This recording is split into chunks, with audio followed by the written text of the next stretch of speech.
Namaku Panji. Usiaku 27 tahun. Dan sampai hari itu, hidupku berjalan sangat biasa. Aku bukan orang yang percaya hal-hal aneh. Bagiku, semua selalu punya penjelasan. Kalau sebuah tempat disebut angker, biasanya hanya karena sudah lama ditinggalkan. Kalau orang bilang melihat sesuatu, mungkin hanya bayangan atau rasa lelah. Itulah caraku memandang dunia. Aku datang ke Desa Waringin Tua bukan untuk mencari sensasi. Aku hanya ingin menenangkan pikiran setelah berbulan-bulan hidup di kota yang bising. Seorang temanku merekomendasikan desa ini, katanya sunyi, sejuk, dan jauh dari gangguan. Hari pertamaku di desa itu terasa sempurna. Udara pagi dingin, kabut tipis menggantung di antara pepohonan, dan suara ayam bersehet sahutan menyambut matahari. Aku menyewa sebuah rumah kecil milik Pak Darsa, seorang pria parubaya yang ramah dan jarang banyak bicara. "Di sini aman," katanya sambil tersenyum. Aku mengangguk, percaya sepenuhnya. Hari-hariku kuhabiskan dengan berjalan menyusuri desa, memotret alam, dan sesekali berbincang dengan warga. Tak ada yang aneh, tak ada yang menakutkan. Semua orang tampak menjalani hidup mereka dengan tenang. Sampai suatu sore, aku melihat rumah itu. Bangunannya besar, berdiri agak jauh dari pemukiman warga. Catnya memudar, jendelanya tertutup rapat, dan halaman depannya dipenuhi rumput liar. Pohon-pohon tinggi mengelilinginya, seolah sengaja melindungi sesuatu di dalamnya. Aku berhenti melangkah tanpa sadar. Ada rasa penasaran yang aneh, tapi bukan rasa takut, lebih seperti dorongan untuk tahu. Sejak kecil, aku selalu tertarik pada tempot-tempot yang ditinggalkan waktu. Seorang ibu yang melintas di belakangku tiba-tiba memperlambat langkahnya. "Itu rumah kosong," katanya singkat, tanpa menoleh. "Aman?" tanyaku spontan. Langkahnya terhenti. "Sudah lama tak dihuni," jawabnya akhirnya. Nada suaranya datar, tapi matanya tak pernah menatap rumah itu. Aku tersenyum kecil. "Pasti cuma cerita lama," gumamku dalam hati. Saat matahari mulai tenggelam, aku kembali ke rumah sewa dengan pikiran ringan.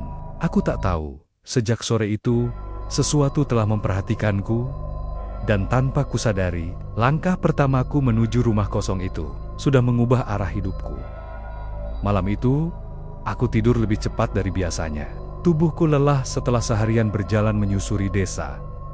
Tapi pikiranku justru terasa ringan. Tidak ada rasa gelisah, tidak ada firasat buruk, hanya keheningan yang menenangkan. Namun, di tengah malam, aku terbangun. Bukan karena mimpi, bukan karena suara keras, hanya karena perasaan aneh. Seperti sedang diperhatikan, aku membuka mata perlahan. Kamar gelap, jendela tertutup rapat, angin malam berdesir pelan, membuat tirai bergerak sedikit. Jam dinding menunjukkan pukul 2:15. Aneh, gumamku. Tak ada siapa-siapa, tak ada apapun yang bergerak. Aku mencoba menenangkan diri dan kembali memejamkan mata. Mungkin hanya tubuh yang belum terbiasa dengan suasana desa. Pagi harinya, semua kembali normal. Aku disambut senyum Pak Darsa yang sedang menyapu halaman. Ia menawariku teh hangat dan singkong rebus. Kami duduk di teras rumah, berbincang hal-hal ringan tentang cuaca dan hasil kebun. "Panji betah di sini?" tanyanya. "Betah, Pak. Tenang sekali," jawabku jujur. Ia tersenyum, tapi entah kenapa, senyumnya berhenti sedikit lebih cepat dari seharusnya. Saat aku menyebutkan rumah kosong yang kulihat kemarin, tangannya yang memegang cangkir berhenti bergerak. "Oh, rumah itu," katanya pelan. "Iya, Pak. Besar sekali. Sayang kalau dibiarkan kosong." Pak Darsa menatap ke arah jalan desa, bukan ke arahku. Kadang, yang dibiarkan kosong memang seharusnya begitu. Aku tertawa kecil, mengira itu hanya ungkapan orang tua. Tapi setelah itu, ia mengalihkan pembicaraan. Terlalu cepat, terlalu rapi. Siang hari, aku berjalan ke warung kecil di ujung desa. Beberapa warga duduk di sana, berbincang pelan. Begitu aku datang, percakapan mereka mereda, bukan berhenti, hanya diturunkan. Seolah ada hal yang tak boleh kudengar. Seorang pemuda sebaya denganku sempat berbisik. "Kalau jalan sore, jangan lewat dekat rumah besar itu." "Kenapa?" tanyaku. Ia menatapku lama, lalu mengangkat bahu. "Biar aman saja." Kata aman itu terngiang di kepalaku sampai sore. Menjelang matahari tenggelam, aku kembali berdiri di jalan yang sama seperti kemarin. Rumah kosong itu kembali terlihat diam, besar, dan tak berubah sedikit pun. Namun kali ini, entah kenapa, aku merasa jaraknya lebih dekat. Aku belum masuk, aku bahkan belum menyentuh pagarnya. Tapi untuk pertama kalinya sejak datang ke desa ini, aku sadar satu hal. Rumah itu mungkin kosong, tapi desa ini menyimpan sesuatu yang tak pernah benar-benar pergi. Pikiran itu terus menempel di kepalaku saat aku melangkah pulang. Aku mencoba menertawakan diriku sendiri, menganggap semua ini hanya efek terlalu lama sendirian di tempat baru. Desa Waringin Tua terlalu sunyi, itu saja. Malam itu, aku kembali beraktivitas seperti biasa, mengedit foto, membalas pesan, dan menuliskan catatan perjalanan. Aku ingin meyakinkan diriku bahwa hari-hari ke depan akan tetap tenang. Namun, sekitar pukul 9 malam, listrik di rumah tiba-tiba padam. Aku menghela napas panjang. Biasa, pikirku. Desa kecil sering mengalami hal seperti ini. Aku menyalakan lampu darurat dan duduk di ruang tengah. Dari luar, suara serangga malam terdengar lebih jelas dari biasanya. Terlalu jelas, seolah tak ada jarak antara aku dan gelap di luar sana. Beberapa menit kemudian, listrik menyala kembali. Bersamaan dengan itu, aku mendengar suara langkah di depan rumah. Aku berdiri dan membuka pintu. Tak ada siapa-siapa. Jalan desa lengang, hanya diterangi lampu temaram yang berderet jarang. Aku hampir menutup pintu kembali, sampai aku melihat sesuatu di tanah. Jejak kaki. Jejaknya berhenti tepat di depan pintuku. Tidak berlanjut kemanapun, aku berjongkok, memperhatikannya. Bentuknya samar, seperti bekas langkah yang sudah lama. Padahal hujan tidak turun sama sekali hari ini. Mungkin cuma bayanganku, gumamku. Aku menutup pintu dan menguncinya. Malam itu, aku tidur dengan lampu menyala bukan karena takut, tapi karena merasa itu lebih nyaman. Keesokan paginya, aku bangun dengan perasaan ringan. Sinar matahari masuk melalui jendela. Burung-burung berkicau seperti biasa. Semua kembali normal, seolah kejadian semalam tidak pernah ada. Aku bertemu Pak Darsa di dapur. Tidurnya nyenyak, tanyanya. Aku mengangguk. Lumayan, Pak. Ia menatapku sebentar, lalu berkata pelan, "Kalau ada apa-apa, jangan dipendam sendiri." Aku terdiam. "Kenapa Bapak bilang begitu?" Ia tersenyum tipis. "Tidak apa-apa, hanya pesan orang tua." Hari itu, aku mencoba menjauhi jalan menuju rumah kosong. Aku sibukkan diri dengan hal lain.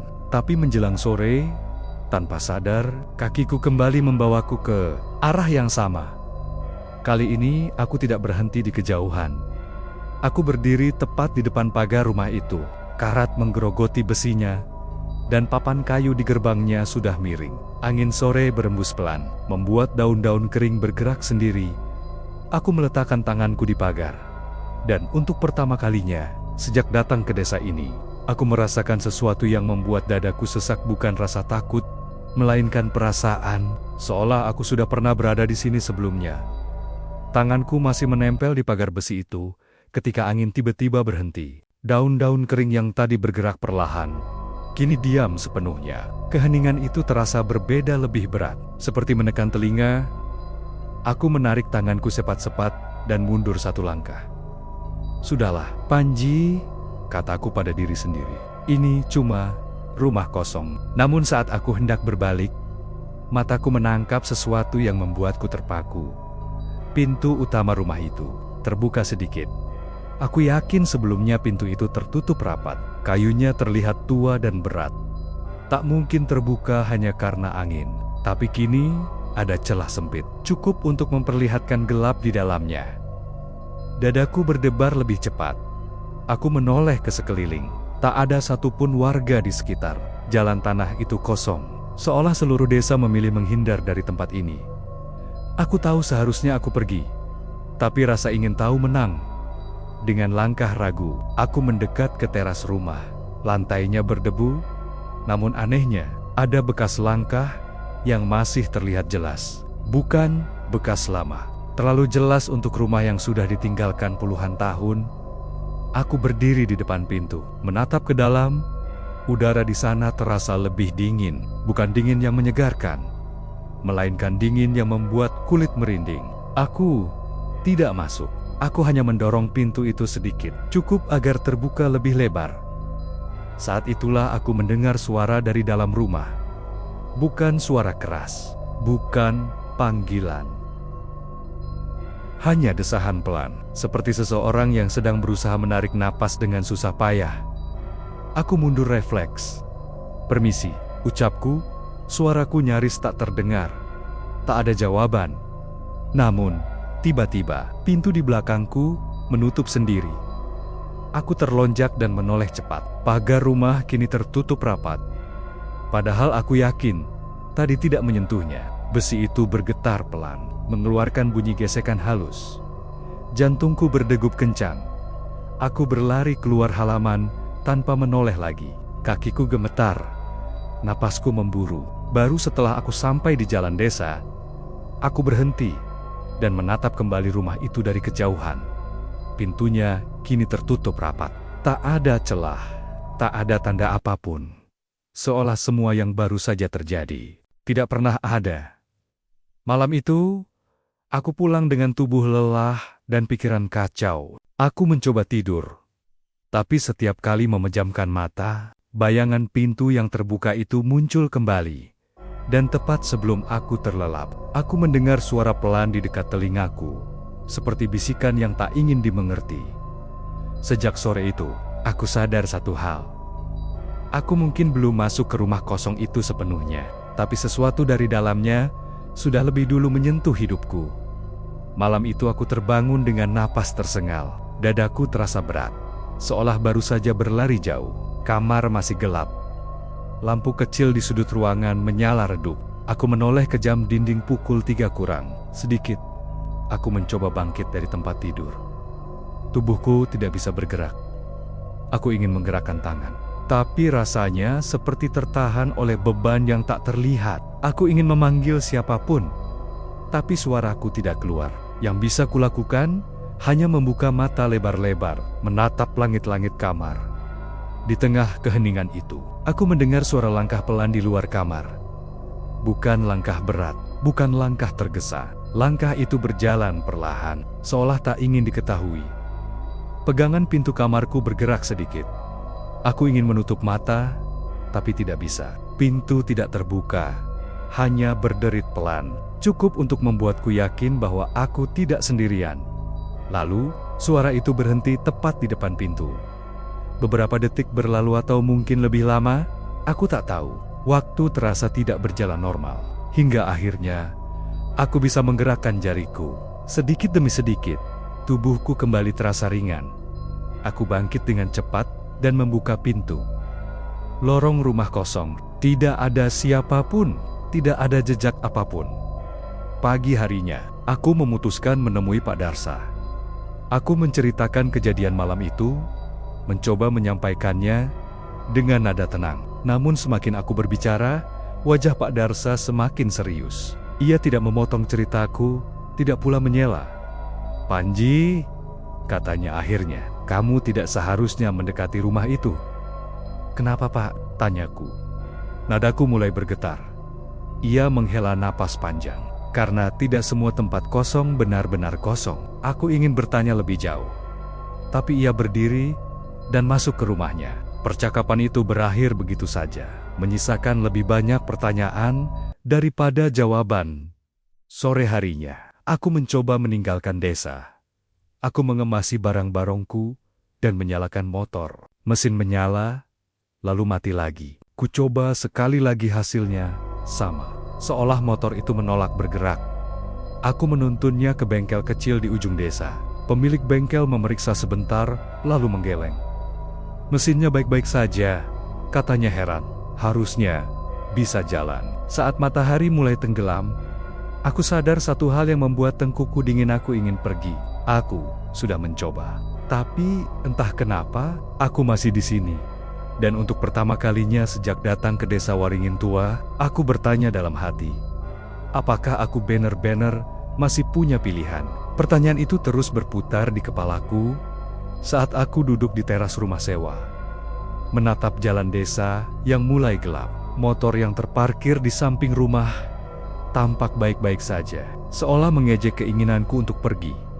Malam itu, suasana desa terasa berbeda. Tidak ada suara anak-anak, tidak ada obrolan dari rumah tetangga. Lampu-lampu rumah menyala lebih awal dari biasanya, lalu satu persatu padam, meninggalkan jalanan dalam keheningan yang terlalu rapi. Aku mencoba menghubungi temanku di kota. Sinyal penuh, tapi panggilan tak pernah tersambung. Pesan yang kukirim hanya berhenti dengan tanda menunggu. Sekitar pukul 8 malam, seseorang mengetuk pintu rumah sewaktu aku berdiri perlahan. Jantung berdegup kencang saat pintuku buka. Pak Darsa berdiri di sana. Wajahnya tampak lebih tua dari biasanya. "Kamu harus berhenti mendekati rumah itu," katanya tanpa basa-basi. "Aku bahkan ingin pergi dari desa ini, Pak," jawabku jujur. "Tapi sepertinya aku tidak bisa." Ia menunduk lama, lalu berkata dengan suara lirih, "Bukan hanya kamu yang pernah mencoba." Kalimat itu membuat dadaku sesak. Pak Darsa masuk ke rumah dan duduk di kursi kayu. Ia bercerita tentang rumah kosong keluarga Sasmita, tentang orang-orang yang pernah datang karena rasa ingin tahu, dan tentang desa yang perlahan belajar untuk diam.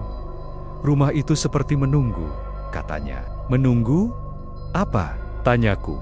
Ia menggeleng. "Atau menunggu siapa?" Malam semakin larut. Saat Pak Darsa berpamitan, ia meninggalkan satu pesan yang membuatku sulit bernapas.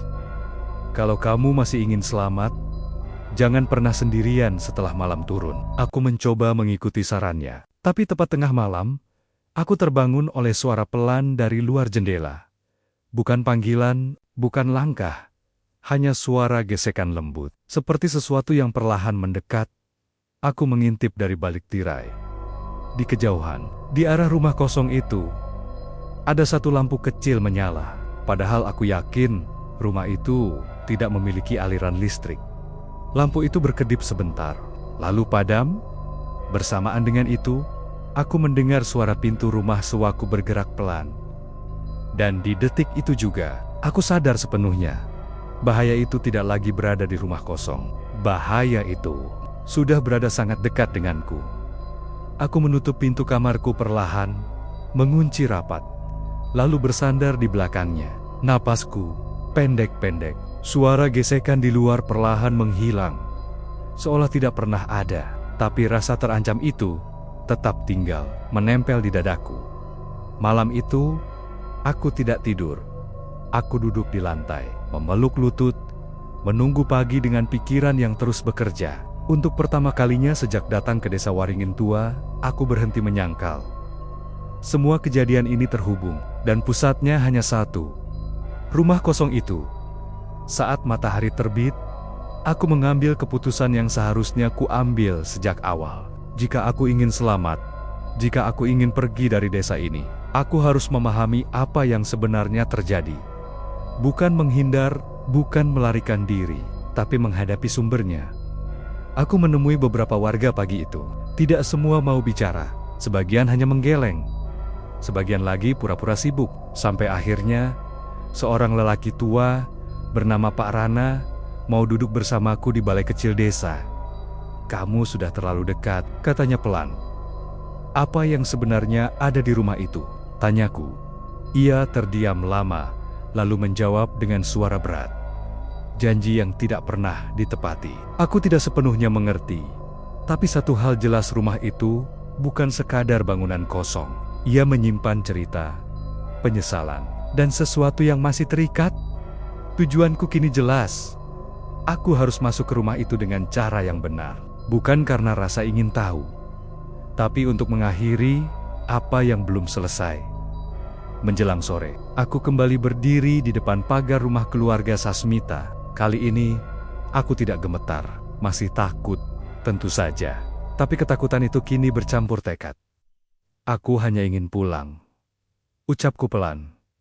Angin sore berembus pelan, membuat pintu rumah itu berderit terbuka sedikit seolah mendengar. Dan saat aku melangkah maju, satu pikiran melintas di kepalaku. Jika aku gagal di sini, mungkin aku tidak akan pernah benar-benar pergi. Pikiran itu mengikutiku saat kakiku melangkah melewati pagar yang sudah lama berkarat. Suara besi berderit pelan, memecah kesunyian sore. Aku berhenti sejenak, menoleh ke belakang, memastikan jalan desa masih terlihat. Aku masih bisa mundur. Aku masih bisa berpura-pura semua ini hanya imajinasiku. Tapi entah kenapa, tubuhku tetap melangkah maju. Halaman rumah terasa lebih luas dari yang terlihat dari luar. Rumput liar menjulang setinggi betis, dan udara di sekitarnya terasa lebih berat. Setiap langkah seperti membutuhkan usaha lebih besar, seolah tanah di bawah kakiku menahan. Aku berhenti di depan pintu utama. Tanganku terangkat, tapi berhenti di udara.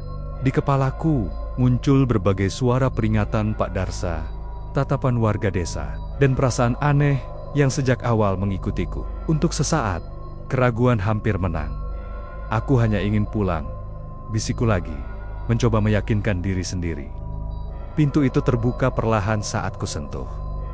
Bagian dalam rumah dipenuhi debu dan bau kayu lama. Cahaya matahari masuk melalui celah jendela, menciptakan bayangan panjang di lantai. Aku melangkah masuk, hati-hati, menahan napas. Tidak ada apa-apa, tidak ada yang bergerak.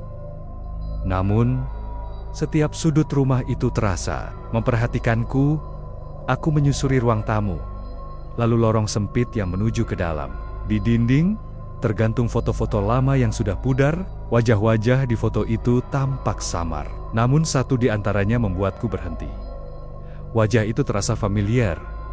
Aku menatapnya lama, mencoba mengingat. Jantungku berdegup lebih cepat. Aku yakin belum pernah ke desa ini sebelumnya. Tapi perasaan mengenal itu terlalu kuat untuk diabaikan. Ini tidak masuk akal, gumamku. Tiba-tiba, dari lantai atas, terdengar bunyi pelan seperti sesuatu yang bergeser. Aku menoleh ke arah tangga. Tangga kayu itu berdiri di ujung lorong, gelap dan sunyi. Aku tahu rintangan berikutnya ada di sana. Dan aku juga tahu, jika aku melangkah naik, tidak akan ada jalan kembali yang mudah. Dengan napas ditahan, aku menapakkan kaki di anak tangga pertama. Dan di saat itulah, rumah itu seakan menghela napas bersamaku. Anak tangga pertama berderit pelan saat kakiku menapak. Suaranya menggema ke seluruh rumah, seolah mengumumkan kehadiranku. Aku berhenti sejenak, menunggu sesuatu terjadi. Namun yang datang justru kenangan tanpa peringatan. Kepalaku dipenuhi potanggen-potanggen, gambaran yang bukan milikku. Seorang anak kecil berlari di lorong ini. Suara tawa pelan, cahaya sore yang masuk dari jendela yang sama. Aku memejamkan mata, menggeleng kuat. Ini bukan aku, bisikku. Tapi perasaan itu terlalu nyata, seolah aku hanya meminjam ingatan seseorang yang pernah hidup di rumah ini. Dadaku terasa hangat sekaligus sesak, campuran antara rindu dan kehilangan yang tak kupahami. Aku melanjutkan naik. Di lantai atas, udara terasa lebih dingin. Ada satu pintu kamar yang terbuka sedikit. Dari celahnya, terlihat cahaya redup. Bukan dari lampu, melainkan pantulan cahaya sore. Aku mendekat perlahan. Di dalam kamar itu, terdapat sebuah meja kecil dengan tumpukan kertas usang. Aku mengambil satu lembar. Tulisan tangan di sana sudah memudar, tapi masih bisa dibaca. Isinya bukan tentang rumah, isinya tentang kepergian. Tentang seseorang yang berjanji akan kembali, tapi tak pernah menepatinya. Tentang penantian yang terlalu lama, sampai waktu kehilangan maknanya.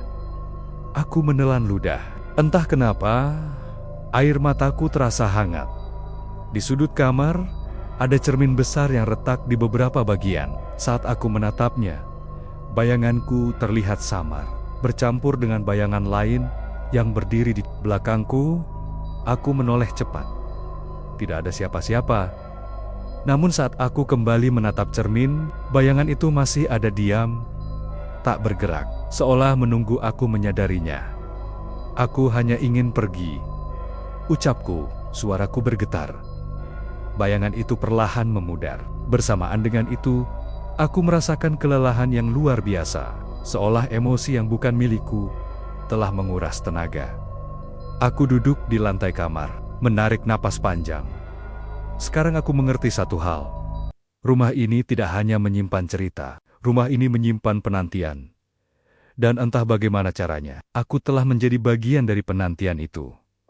Kesadaran itu menghantamku lebih keras daripada rasa takut manapun. Aku duduk terdiam di lantai kamar lantai atas, menatap kertis-kertis usang di hadapanku. Semua tulisan itu bukan sekadar cerita lama. Ada harapan yang tertinggal di setiap kata, harapan yang tak pernah menemukan jawabannya.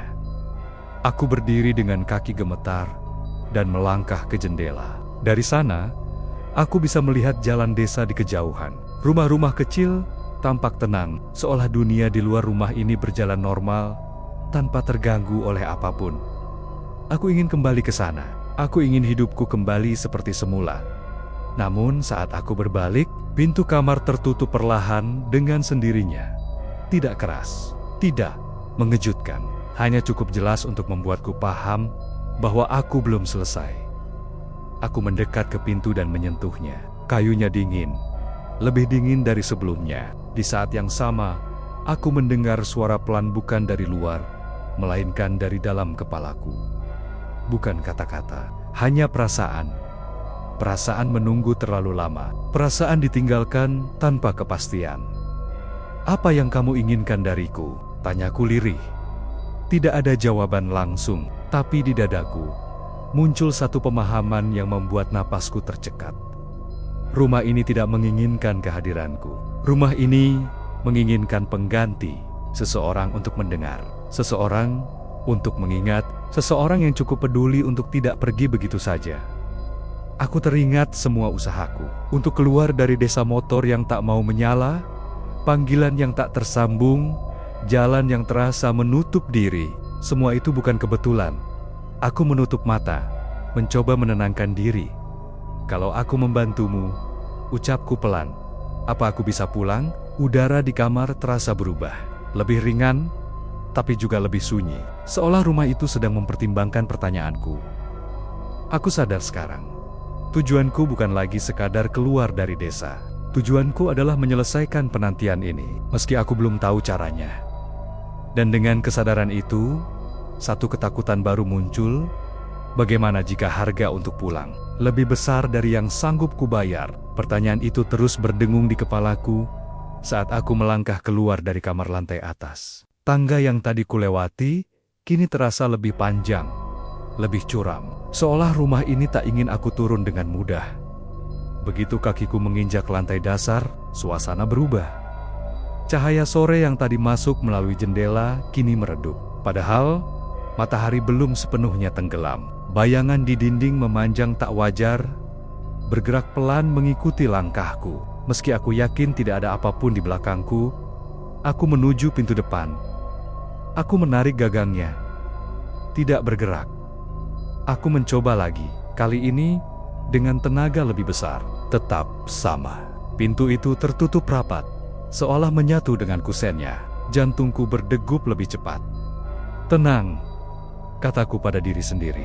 "Pasti ada jalan lain." Aku mencari pintu samping, tertutup. Jendela tidak bisa dibuka. Untuk pertama kalinya sejak aku masuk, rumah ini benar-benar menutup semua jalan keluar. Dadaku sesak, napasku terasa pendek. Aku mencoba mengingat tujuanku menyelesaikan penantian, membantu agar semua ini berakhir. Tapi bagaimana caranya? Jika aku sendiri mulai terjebak. Di ruang tengah, aku melihat sesuatu yang sebelumnya tidak ada. Sebuah kursi tua menghadap ke arah pintu. Di atasnya tergeletak sebuah benda kecil foto lama yang sudah menguning. Aku mengambilnya dengan tangan gemetar. Foto itu menampilkan sebuah keluarga kecil berdiri di depan rumah ini. Seorang pria, seorang wanita, dan seorang anak. Wajah mereka samar, tapi ekspresi mereka jelas menunggu. Di balik foto itu, ada tulisan tangan yang hampir pudar. "Aku akan kembali." Kalimat sederhana itu membuat lututku melemas. Aku duduk di lantai, memandangi foto itu lama. Kini, Aku mengerti. Penantian ini tidak pernah berakhir, karena janji itu tidak pernah ditepati. Dan rumah ini memilih menahan siapapun yang cukup dekat untuk merasakannya. Aku tidak bisa menggantikan siapapun, ucapku pelan. Ucapku pelan, aku bukan orang yang kamu tunggu. Keheningan menjawabku. Terlalu lama, terlalu dalam. Lalu perlahan, perasaan hangat kembali menyelimuti dadaku, bukan ancaman, melainkan kesedihan yang begitu berat. Seolah rumah ini berkata tanpa suara, aku hanya ingin diingat. Dan di saat itu juga, aku sadar semua usahaku untuk pergi tanpa menyelesaikan apapun telah gagal sepenuhnya. Kesadaran itu membuat dadaku terasa sesak. Tapi justru dari situlah keberanianku muncul. Jika rumah ini menahanku karena penantian, maka aku harus membuktikan bahwa aku tidak bisa dipaksa untuk menjadi pengganti siapapun. Aku berdiri, menggenggam foto lama itu erat-erat. Ini bukan hidupku, kataku dengan suara tegas. Meski gemetar, aku tidak berjanji apapun. Aku meletakkan foto itu kembali ke kursi dan melangkah menjauh. Saat itu juga, rumah ini bereaksi. Udara menjadi lebih dingin. Dinding kayu berderit pelan, seolah menahan beban emosi yang terlalu lama dipendam. Lampu-lampu yang tadi mati mendadak berkedip. Meski aku tahu rumah ini tak seharusnya memiliki aliran listrik, aku menutup telinga, mencoba menenangkan diri. Cukup, bisikku. Aku melangkah menuju tangga, berniat kembali ke lantai atas untuk mencari petunjuk lain. Namun baru satu langkah, aku merasakan sesuatu yang aneh. Kakiku terasa berat, seperti tertahan, bukan oleh tangan, bukan oleh benda, melainkan oleh perasaan. Perasaan enggan ditinggalkan, perasaan takut dilupakan. Semakin aku berusaha melangkah, semakin kuat tekanan itu terasa. Sampai akhirnya, aku terpaksa berhenti. Aku tidak bisa, ucapku lirih. Keheningan menjawab, tapi kali ini berbeda. Ada kesan kecewa yang begitu jelas. Meski tanpa suara, aku merasakan dadaku dipenuhi rasa bersalah yang bukan milikku. Mataku kembali tertuju ke foto di kursi itu. Aku menyadari satu hal yang membuatku gemetar: menolak rumah ini tidak membuatku bebas. Justru penolakanku memperkuat ikatan yang sudah terlanjur terbentuk. Aku terduduk di lantai, menyandarkan punggung ke dinding. Untuk pertama kalinya sejak semua ini dimulai, aku merasa benar-benar sendirian. Apapun yang aku lakukan salah, gumamku. Dan di tengah keputusasaan itu, muncul satu pemikiran yang jauh lebih menakutkan daripada rumah ini sendiri. Bagaimana jika satu-satunya jalan keluar adalah melakukan hal yang paling tidak ingin kulakukan?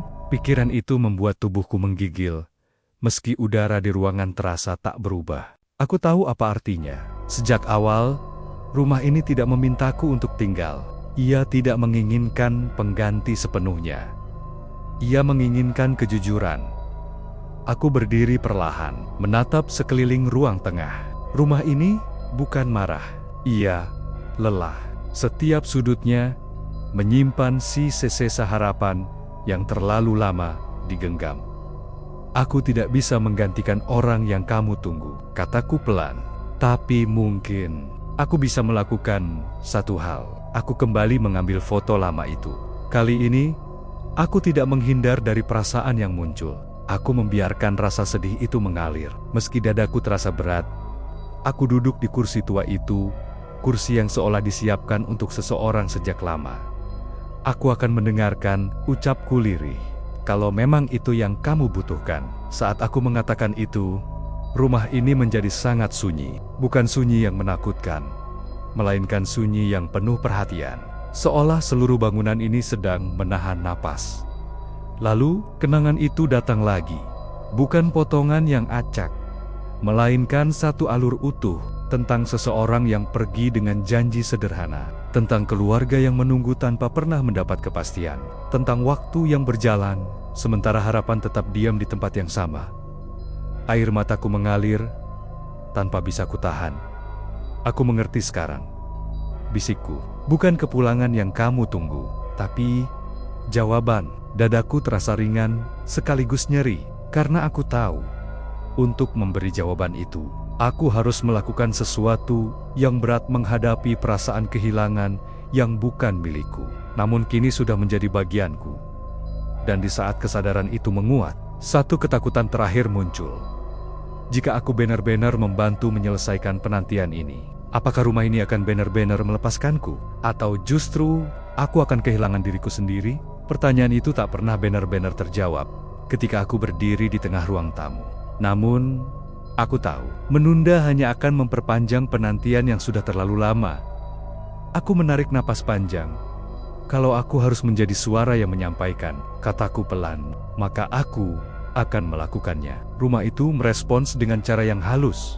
Cahaya sore yang tersisa perlahan meredup. Bukan karena gelap datang, tapi seolah waktu berhenti berjalan. Udara terasa lebih hangat, lebih ringan. Aku berjalan ke tengah ruangan, tepat di bawah langit-langit yang tinggi. Tanpa kusadari, kata-kata keluar dari mulutku bukan hafalan. Bukan doa, melainkan ungkapan yang terasa sangat jujur. Janji itu tidak pernah terpenuhi, ucapku. Dan menunggu terlalu lama telah melukai banyak hati. Suasana menjadi sangat sunyi. Aku melanjutkan. Suaraku bergetar namun tegas. Tidak semua yang pergi bisa kembali, tapi setiap penantian pantas mendapatkan akhir. Di detik itu, perasaan yang menyesakkan dadaku sejak awal mulai terurai. Seperti simpul yang akhirnya dilepas, satu persatu, aku merasakan kesedihan. Tapi bukan lagi sebagai beban, melainkan sebagai penerimaan. Mataku terpejam.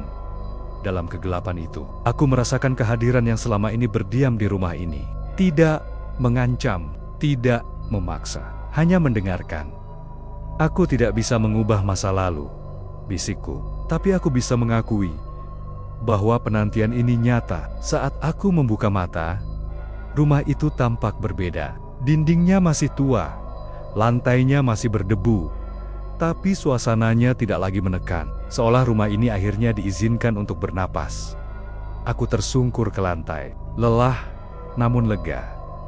Dan di saat itulah, aku sadar semua usahaku sebelumnya gagal, bukan karena aku lemah, melainkan karena aku terus mencoba pergi tanpa benar-benar memahami kini.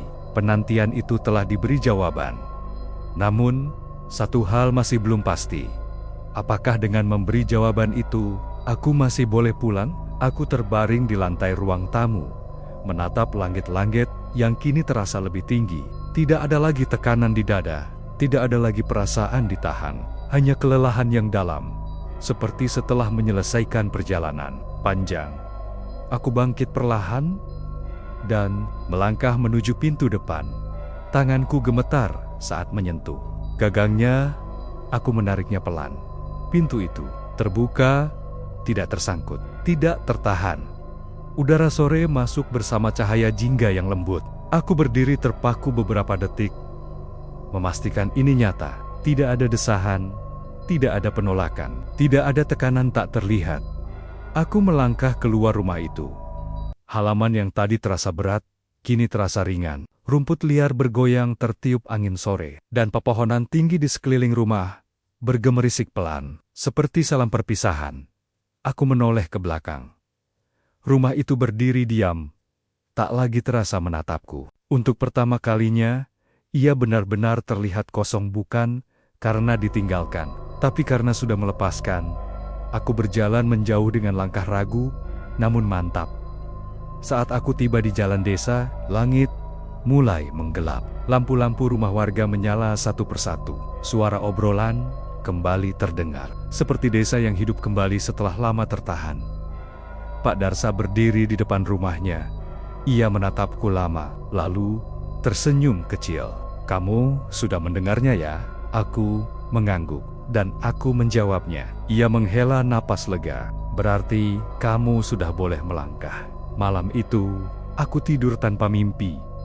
Dan untuk pertama kalinya sejak aku datang ke desa Waringin Tua, aku bangun dengan satu perasaan yang membuat mataku hangat. Aku masih di sini, dan aku masih menjadi diriku sendiri. Kesadaran itu membuat langkah pagiku terasa lebih ringan. Matahari baru saja terbit, menyinari desa Waringin Tua dengan cahaya keemasan. Untuk pertama kalinya, Desa ini tidak terasa asing. Aku mengemasi barang-barongku dengan tenang, tidak tergesa, tidak diliputi kecemasan.